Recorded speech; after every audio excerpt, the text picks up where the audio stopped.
2007. Thales Alenia Space's expertise in the field of military space telecommunications is unrivaled. This expertise has been built over the last 30 years in Italy and France with the Sicral and Sicral-2 programs. These investments have led to the development of know-how and resources which are essential for the Franco-Italian industry on the international stage. Our industrial capacity, unmatched in Italy and in France, will be used once again for programs such as SAT-NG and Sicral-3. I wish to warmly thank Sicral-2 and the DGA, the French Defence Procurement Agency, for their trust, as well as the teams of our industrial partners for the quality of their cooperation. I'm very proud that Thales Alenia Space, in cooperation with Telespazio, was a major industrial partner for Sicral-2, a truly fantastic program. And unbelievably, we crossed Africa during that film. The tracking station in Libreville picked up the signal about 5 minutes ago. There's a Sicral program director, and that's on.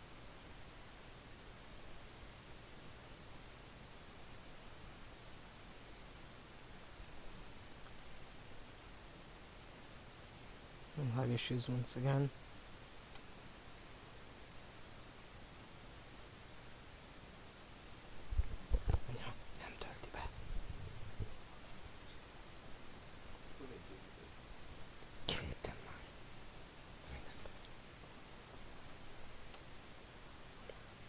Trying to refresh and hoping that helps.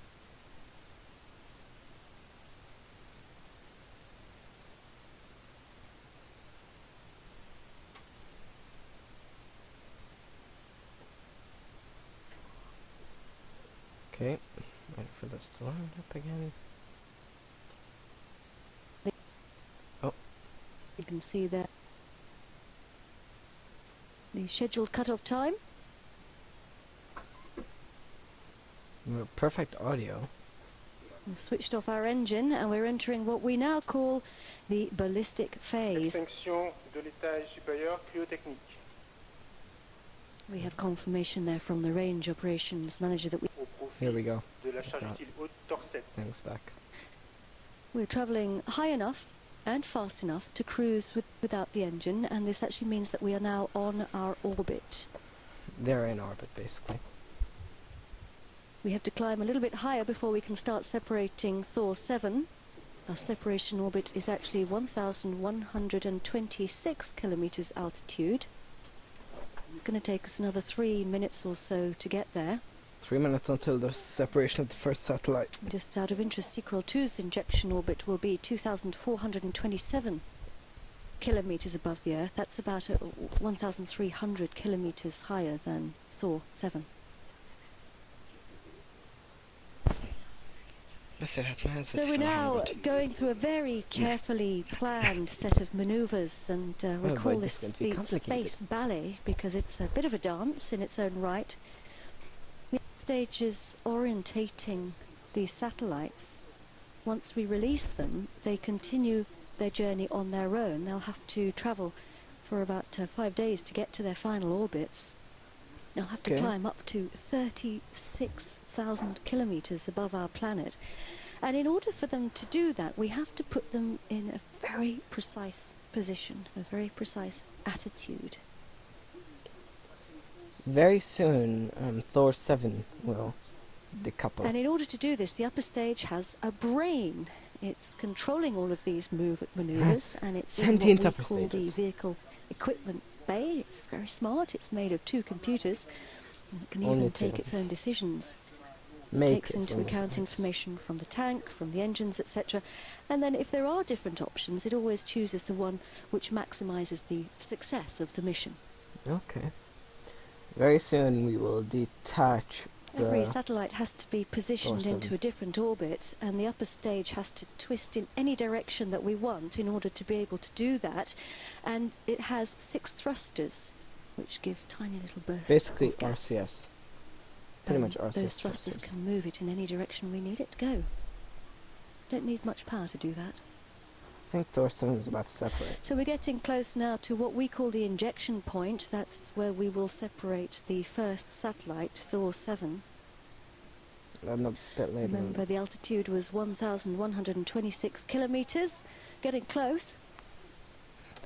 You say 1,000. Concentration levels very high at this point as we wait for separation.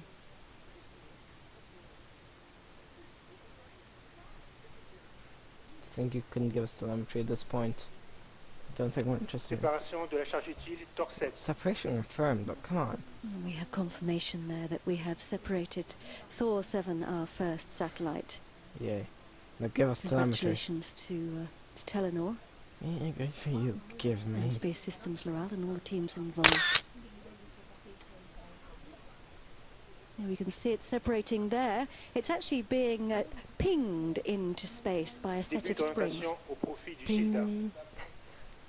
A set of springs, a little bit like a jack-in-a-box. When you open the box, it pops out, and that's exactly what happens. We can see Thor-7 moving away there. It's all very carefully planned in order to avoid parts bumping into each other in space. That's It's called very bad. collision avoidance.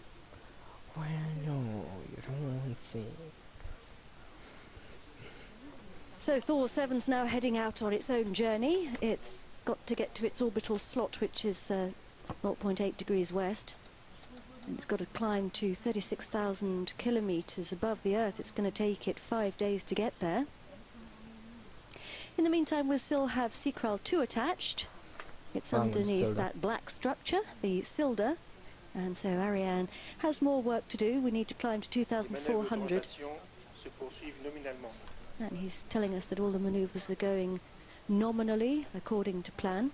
Okay, It's very going to soon. take us another 4 minutes or so to get to our next separation orbit.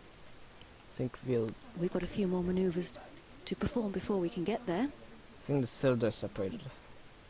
We'll separate Just to soon. remind you, these computer-generated graphics are showing us all of those movements. We're watching exactly what's been planned. The experts have put the data into the computer and it generates these images. So this is effectively what's happening in space. Every time you see a twist or a turn or a flash of an engine, that's exactly what's been planned. Or at least what's happening.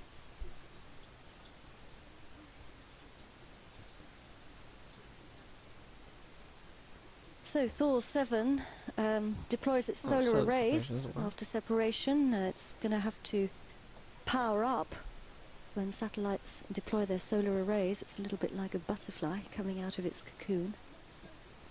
Teams are taking it over now, and tomorrow it'll switch on its engine for the first of 4 burns. That's going to take it to its orbit, and in 8 days' time it'll deploy its reflectors, switch its payload on in 10 days, and then 12 days' time they'll start testing. Yeah. Best of luck to all the teams with the next phase of those operations. Right now, the teams here at the Guyana Space Centre are receiving the telemetry. Here we can see them. It's called the CVI, the Real-Time Visual Control. As I said earlier, Ariane sends information to the tracking stations as she flies over, and those tracking stations send the data here to the CVI. They receive more than 100 pieces of information at any one time. They have to make quick selections to check how the flight is progressing now in real time, and then later on they'll be analysing all that data just to see how the flight progressed and make any changes they might need to make for the next flight. And right now it's the teams in Malindi who are receiving the information and sending it to them, to the CVI. Important time for all the teams tracking the vehicle.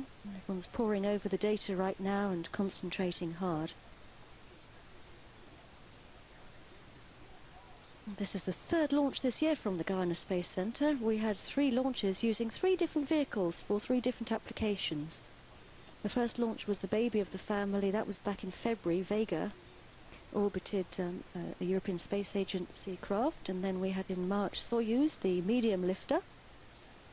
If you think of Mummy Bear, Baby Bear and Daddy Bear, Soyuz would be Poursuite normale des manœuvres d'orientation. Mummy Bear, and today, of course, Ariane-V, Daddy Bear, taking Thor-7 and Sicral-2 into space. Ariane-5 is the only vehicle in the world that can hoist two 4 to 5 ton satellites into space at the same time.